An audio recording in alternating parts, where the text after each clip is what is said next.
오늘 오전 10시 6분 SBS 뉴스 브리핑에서 제공한 뉴스입니다. SBS 뉴스입니다. 먼저 오늘 아침 주식 시황을 알아보겠습니다. KB증권 고보경 씨가 전해드립니다.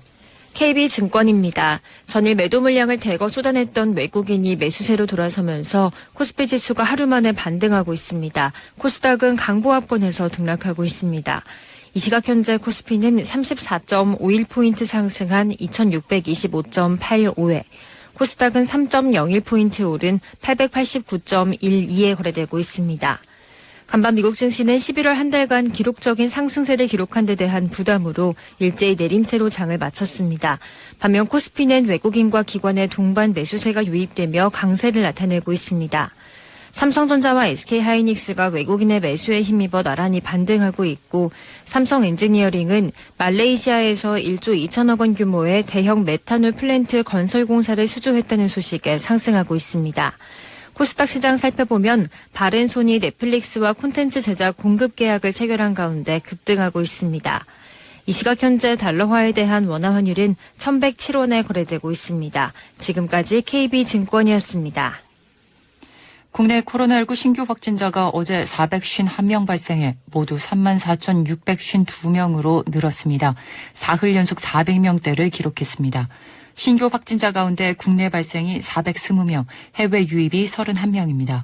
최근 신규 확진자가 500명대에서 400명대로 떨어졌지만 여기에는 주말 휴일 검사 감소 영향도 반영돼 있어 확산세가 꺾인 것으로 단정하기에는 이릅니다. 미국 제약회사 모더나가 자사 백신에 대한 3상 임상시험 결과 94.1%의 효과가 있는 것으로 나타났다고 밝혔습니다. 모더나는 특히 자사 백신이 코로나19의 중증 증상을 막는 데 100%의 효과를 발휘했으며 안전상의 심각한 문제점도 발견되지 않았다고 설명했습니다. 모더나는 미국 식품의약국 FDA와 유럽의약품청인 EMA에 긴급 사용 승인을 신청했습니다.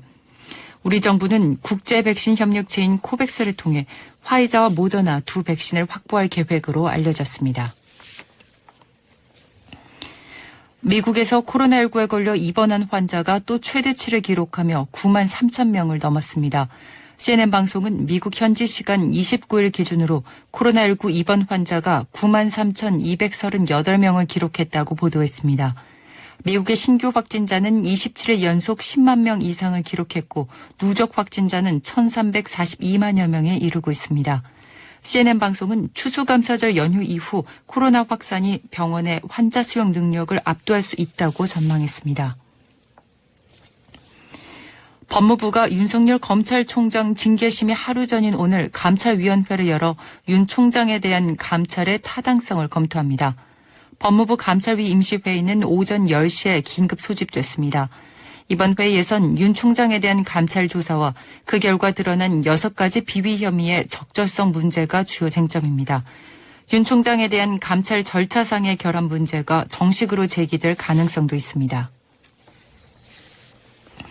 윤석열 검찰총장이 최근 코로나19 확진자와 식사를 해서 진단검사를 받은 것으로 확인됐습니다. 윤 총장은 검사 결과 음성 판정을 받았습니다. 끝으로 날씨입니다. 오늘은 전국에 가끔 구름이 많겠습니다. 낮 최고 기온은 서울이 6도, 대전 7도, 광주와 대구는 10도에 머무는 등 어제보다는 조금 높겠지만 여전히 쌀쌀하겠습니다. 기상청은 수능일인 모레도 서울의 기온이 영하 2도까지 떨어지는 등 당분간은 영하권 추위가 이어질 것으로 예상된다면서 건강관리에 유의할 것을 당부했습니다. 현재 강원 영동과 영남 해안, 전남 동부와 대구를 비롯한 일부 영남 내륙에는 건조주의보가 내려져 있습니다. 오늘 전국의 미세먼지 농도는 좋음에서 보통이 예상됩니다. 서울 지역의 현재 기온은 1도, 현재 습도는 50%입니다. 유혜영이었습니다. 코로나19 3차 재난지원금을 논의해온 정부와 여당이 내년 설 전에 선별 지급하는 걸로 가닥을 잡았습니다. 다만 재원 마련 방안을 두고 국채 발행에 반대하는 야당과 접점을 찾아야 합니다. 전병남 기자가 보도합니다. 내년도 예산안의 국회 처리 시하는 내일 여당은 3차 재난지원금의 명칭을 맞춤형 긴급피해지원금으로 확정했습니다. 전 국민 지급이 아니라 자영업자와 소상공인, 특수고용직 순으로 선별 지원하겠다는 걸 분명히 했고 지급 시기는 내년 설 연휴 전으로 못 박았습니다. 코로나 3차 유행으로 인한 맞춤형 민생지원금도 설 전에 지급할 수 있도록 본예산에 반영하도록 하겠습니다. 민주당 핵심 관계자는 신규 확진자가 100명 이하로 떨어져야만 피해 규모를 추산하고 지원 대상과 금액을 정할 수 있을 거라고 설명했습니다.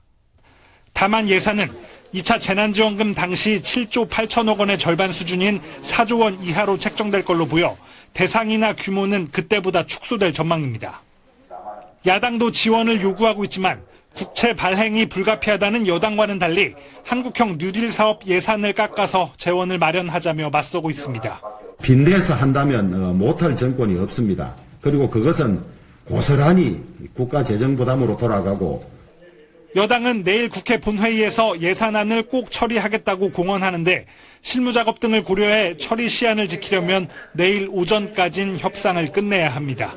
SBS 전병남입니다.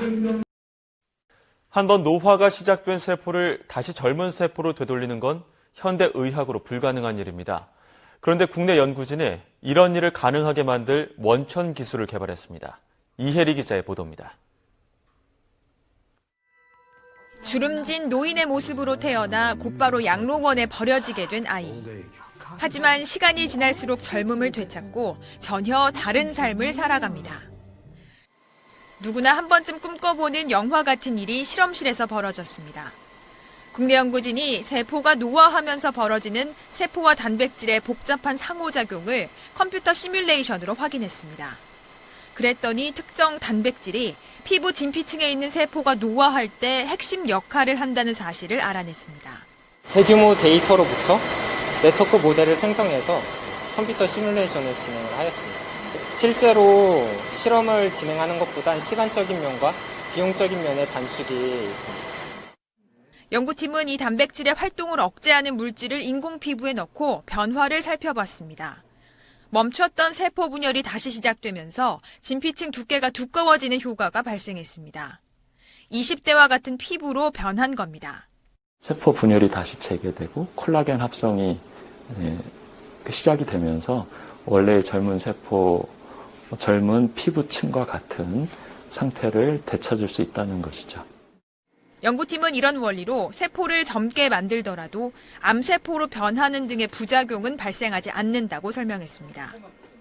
이번 연구 결과는 피부뿐만 아니라 신체 노화를 되돌리는 연구의 실마리가 될 것은 물론 피부 관련 제품에도 활용될 것으로 내다봤습니다. YTN 사이언스 이혜리입니다.